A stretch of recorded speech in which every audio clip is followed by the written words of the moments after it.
Well, good morning, friends. Welcome to another edition of Daily Videos with Pastor Michelle. Right now, I'm actually at a standoff with this dog I'm pet sitting. He is whining to come downstairs, but every time I go up to try to get him, he runs away. So I'm like, you know what? You can stay upstairs if you want. So right now, I'm getting things done while he just kind of watches. I'm waiting to see who wins. You know, I think because he doesn't realize that he can just come right on downstairs. Anyway, just a frustrating morning when dogs play chicken, or, well, whatever you want to call it, when you try to get a dog and then they continue to run away. Anyway, let's start with some reflection, shall we? My gauge each day in all things is simply this. Is what I'm choosing to think, do, or say moving me closer to my Creator or farther away? For this question, I am immensely thankful. It saves me an awful lot of backtracking, worry lines, frustration, angst, and apologizing. Today and every day, I give thanks for my ability to exercise the power of choice, even when I've chosen wrong.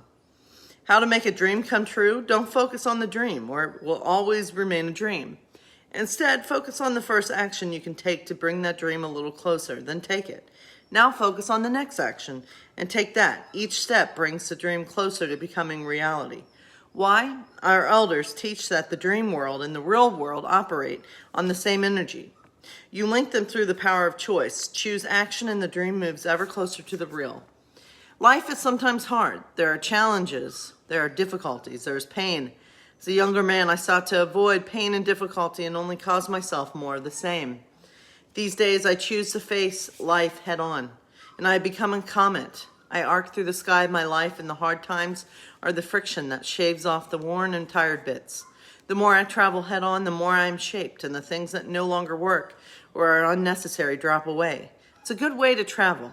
I believe eventually I will wear away all resistance until all that's left of me is light. So let's open with a time of prayer. Our Father and Mother who art in heaven, hallowed be thy name. Thy kingdom come, thy will be done on earth as it is in heaven. Give us this day our daily bread and forgive us our debts as we forgive our debtors. And lead us not into temptation, but deliver us from evil. For thine is the kingdom and the power and the glory forever. Amen. I wish you could see what this dog's like when I go to try to get him. Well, come on, let's go. All right, see, nothing. And watch. If I go to try to get, just watch there. You can kind of see. All right, come here. Watch it. Come here. Oh, now you're being God. All right. Now he finally. I won this one because he was at the top of the steps for the longest time. Anyway, there we go. So, that kind of changes my bet. So, actually it doesn't. I'm going to put on that collar, and we're going to go outside. All right, hold on, folks. Thank you for being patient with me this morning on this Wednesday morning. All right.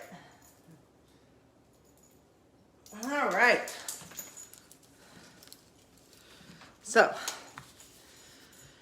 let's move this outside, shall we? All right. How are you guys doing? Do hope everyone is doing okay. Can go outside. It's a beautiful day. Sorry. You get to experience pet sitting, Michelle. See, I wore down this dog's patience, I think, because he realized that I wasn't going to give in to his shenanigans. So he's like, well, I guess I will have to go out. So let's hear about our woman of the day. Come on, go outside. Oh my gosh, this dog. All right. I'm still going to do my video here. All right. All right. So our woman of the day today will be Ada Lovelace, who is the world's first computer coder. I'm fascinated by this. So let's hear about her, shall we? So she was born, and look at that. It's all the right, because I played around with Facebook. She was born in 1850. Let's do it this way, shall we? Come on. All right, so Ada Lovelace. All right. It's still, okay, sorry. Ada Lovelace. All right, she was born in 1850. Augusta Ada Byron was the daughter of the famous romantic poet Lord George Gordon Byron and his wife, Lady Anne Isabella Milbanke Byron. But her parents were very unhappily married, and Lady Byron separated from her husband. When baby Ida was just a few weeks old, Lord Byron left England months later, never to return, and died in Greece when Ada was just 8. In spite of the sad start, Ada had a fairly happy, if unusual, childhood. Her mother loved mathematics and believed it was important for Ada to study math and science so that she would not become a wild and moody poet like her father. She also made Ada lie still for hours at a time to teach her to control her temper. Luckily, Ada was very good at math and science and languages too, and she enjoyed her studies. Most girls were not taught these subjects because they were thought to be too difficult for them. But Ada proved that this idea was nonsense. And this is a portrait of Ada. Young Ada was fascinated by machines and loved to design them herself. The Industrial Revolution was taking place, and steam was being used to power all sorts of wonderful new contraptions. And Ada loved reading about them and dreamed up plenty of inventions of her own, from flying machines to whimsical boats. And this is the Difference Engine, the first computer by Charles Babbage. My goodness, looks like a pencil sharpener. Ada was taught by different tutors, from the family doctor to Mary Somerville, who was a Scottish mathematician and astronomer, and one of the first women allowed into the Royal Astronomical Society. When Ada was 17, she met the inventor Charles Babbage, who saw that Ada was exceptionally intelligent and arranged for her to study advanced math at the University of London. Around this time, she met a man named William King. They were married and had 3 kids. When William became the Earl of Lovelace, Ada became the Countess of Lovelace. William strongly supported Ada's studies and writings, and they were friends with many of the most interesting people living and working in London, including Charles Dickens. And there she is again. Ada continued to meet her friend Charles Addis because she was so impressed with his inventions. Charles is famous for designing the world's first computer, the Difference Engine, which could perform calculations with numbers. So he also had plans for an analytical engine that would be able to handle even harder mathematical calculations, because she was so good at languages as well as numbers. Ada was asked to translate an article about the machine by an Italian mathematician named Luigi Minabri from French to English, but clever Ada added her own notes and ideas in the article, which was called The Sketch of the Analytical Engine, with notes from the translator, was published in a British science journal in 1843. Ada's groundbreaking idea was that the codes could be created so that the analytical engine could handle letters and symbols of operations, as well as numbers. She had another idea, too, about how the device might repeat a sequence of operations. This is called looping. It is how computer programs work today. Because of her detailed theories about how computers might work, many people consider her to be the world's first computer programmer. Charles Babbage may have designed the machine, but Ada had incredibly advanced ideas about how it might be used, not just for calculations, but for creative purposes too, such as making music. Sadly, Ada did not live to see her ideas become a reality. She died poor and ill at just 36 years old. It wasn't until nearly 100 years later, that her genius was recognized by mathematician and scientist Alan Turing as he worked on the first modern computers in the 1940s. She's been called the prophet of the computer age because of her amazing vision about the many things computers are able to do today. So, some of her quotes: religion to me is science, and science is religion. The more I study, the more insatiable do I feel my genius for it to be. That brain of mine is something more than merely mortal, as time will show. And so, I did something. I don't know how to, okay. Oh, there we go. So, there you go. There's our woman of the day. And there's me. Not looking so... So, tomorrow, our woman of the day will be... Hypatia. Yeah, anyway. The mathematician, astronomer, and a philosopher. So that would be good. We can hear about her. Hypatia of Alexandria. And so, anyway, as you can tell, I'm outside with the dog, enjoying the fresh air. Today is my official day off. Probably be working on my sermon a little though, won't lie. But any week I have to preach, I do find myself still doing I know, this is bad, a little bit of work. But let's hear a little bit of Hunger Games, shall we? So, it's a little hard because I'm multitasking here, watching the dog, making sure the dog is fine, and then I'm reading. All right, so let's hear a little bit of Hunger Games. Not much today, though, because this is proving to be a little more difficult than it looks to watch this dog and try to do this video. All right, but I am curious what's going to happen with Katniss. Aren't we all? So, let's hear about it in a moment. So, I'm walking in the yard right now, looking. There's the dog. All right. They have an electric fence. They have an electric fence here, so that's nice. But still, you never know. This dog's kind of a pain sometimes. So, there is Fitz. Everyone say hi to Fitz. Fitz! Fitz! I don't know what breed he is. But he's a very cute dog. Yeah. And they have a nice big backyard, which is nice that he's got that electric fence. But it took me a while to get that collar on him, as it does every morning. It's like a game. This pet sitting stuff is fun, but it can be really tiring at times. I've been doing it, though, for, 18 years, maybe. So I've met all kinds of dogs and cats and animals. I could write a book about my pet sitting adventures. This is not what this video is about, though, but just know. Yeah, I could definitely write a book about my adventures in pet sitting. Anyway, including pet sitting a pig. That was definitely an adventure. So, anyway, let's hear a little bit of Hunger Games, shall we? So, Katniss and Rue have become really good friends, so let's hear what happens with them.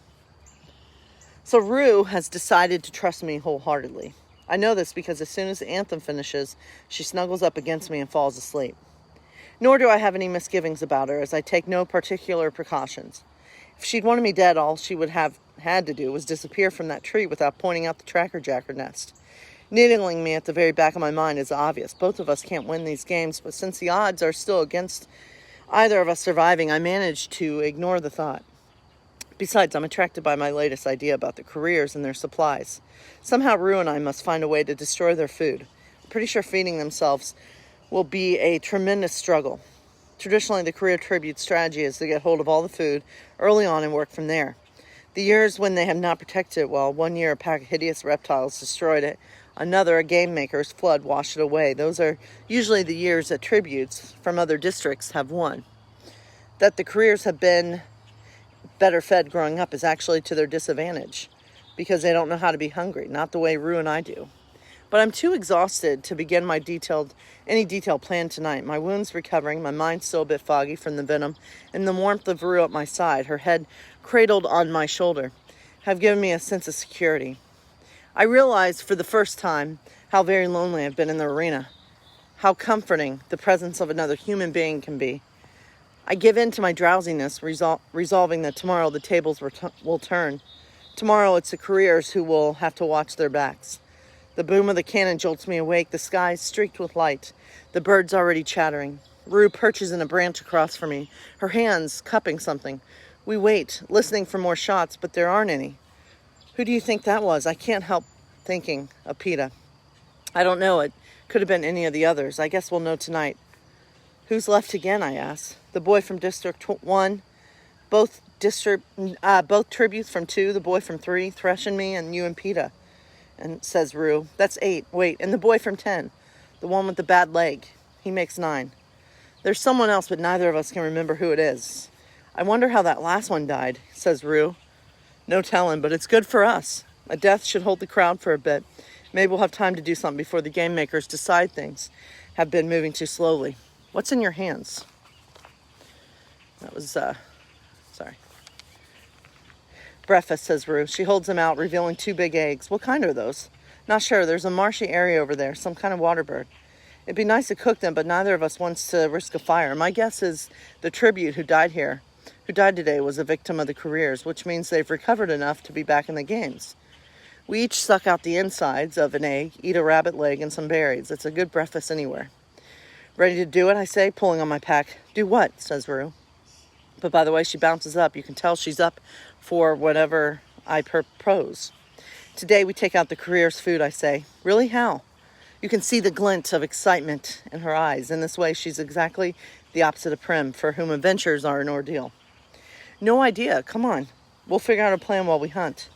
We don't get much hunting done though, because I'm too busy getting every scrap of information I can out of Rue about the career space. She's only been in to spy on them briefly, but she's observant.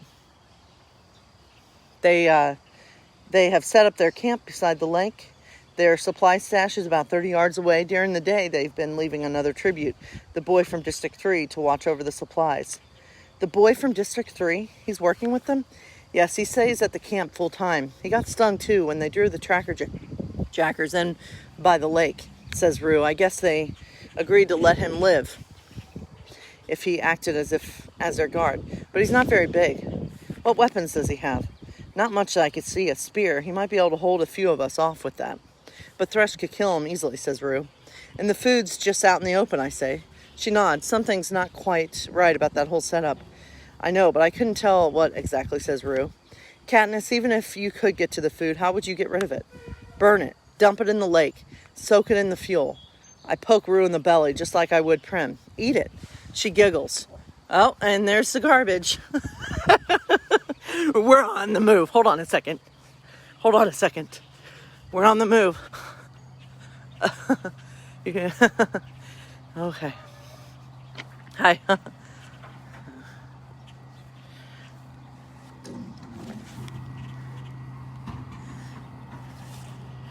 We're just making sure we're almost done with this. Okay. Let's finish this. Burn it, dump it by the lake, soak it in fuel. I poke, ruin the belly, just like I would Prim. Eat it, she giggles. Don't worry. I'll think of something. Destroying things is much easier than making them. That's true. That's a quote. That's a good quote. Destroying things is much easier than making them. For a while, we dig roots. We gather berries and greens. We devise a strategy in hushed voices, and I come to know Rue, the oldest of 6 kids, fiercely protective of her siblings, who gives her rations to the younger ones, who forages in the meadows in a district where the peacekeepers are far less obliging than ours. Rue, who, when you ask her, I just ran a little, what she loves most in the world, replies of all things, music. Music, I say. In our world, I rank music somewhere between hair ribbons and rainbows in terms of usefulness. At least a rainbow gives you a tip about the weather. You have a lot of time for that? We sing at home, at work, too. That's why I love your pen, she says, pointing to the Mockingjay. That I've, again, forgotten about. So we'll find out what the Mockingjay means in tomorrow's video. So, my friends, I do hope that you have a wonderful Wednesday and hope you get to enjoy the weather some. I'm going to go scrounge up a dog and probably take a shower. And so, and then enjoy my day. So I hope you enjoy your day too. Continue to increase love and decrease hate as best as you can. And God bless you all.